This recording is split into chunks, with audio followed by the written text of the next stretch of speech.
আমার ভুনা কোনো কিছু রান্না করতে খুবই ভালো লাগে আর মনে হয় যে এই রান্নাটা খুবই সহজ, প্যারামুক্ত।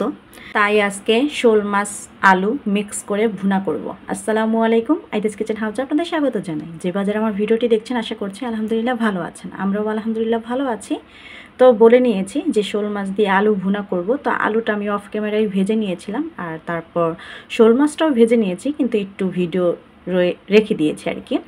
তো এখানে সুন্দর করে শোল মাছ আলু সুন্দর করে ভেজে নিয়েছে, তারপর পেঁয়াজ ভেজে নেব লবণ দিয়ে, তারপর আমি এক এক করে সব মশলা দিয়ে সুন্দর করে ভুনা করে নেব।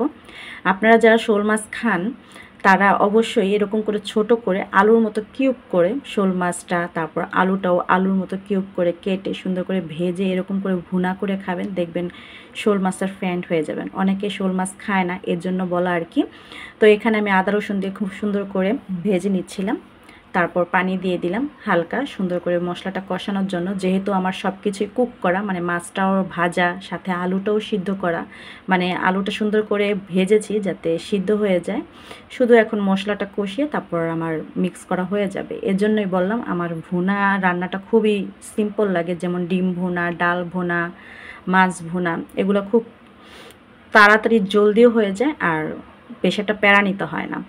তো যাই হোক, কথা বলতে বলতে সুন্দর করে মশলাটা কষিয়ে নিচ্ছিলাম। সব ধরনের মশলা এক এক করে দিয়েছি। এখন এই যে মাছ আর আলু মিক্স করে সাথে 2টা কাঁচামরিচ দিয়ে সুন্দর করে এখন একটু কষিয়ে নেব, যাতে মশলার সাথে মাছটা বা আলুটা মিক্স হয়ে যায়। তারপর সুন্দর করে কষিয়ে আমি আরেকটু পানি দিয়ে তারপর আমি মৃদু মৃদু তাপে হালকা ঝোলে নামিয়ে ফেলবো, হয়ে যাবে আমার রান্না।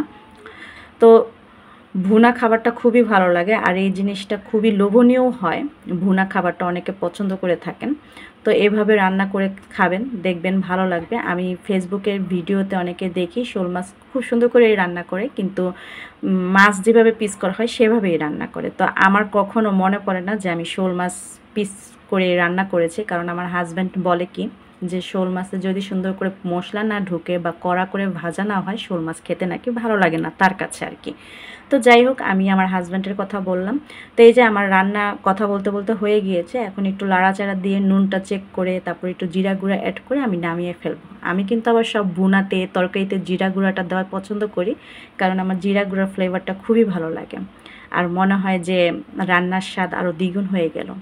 তো যাই হোক, ভিডিওটি ভালো লেগে থাকলে লাইক কমেন্ট শেয়ার দিয়ে পাশে থাকবেন আর সম্পূর্ণ ভিডিও দেখার জন্য অসংখ্য ধন্যবাদ। আসসালামু আলাইকুম।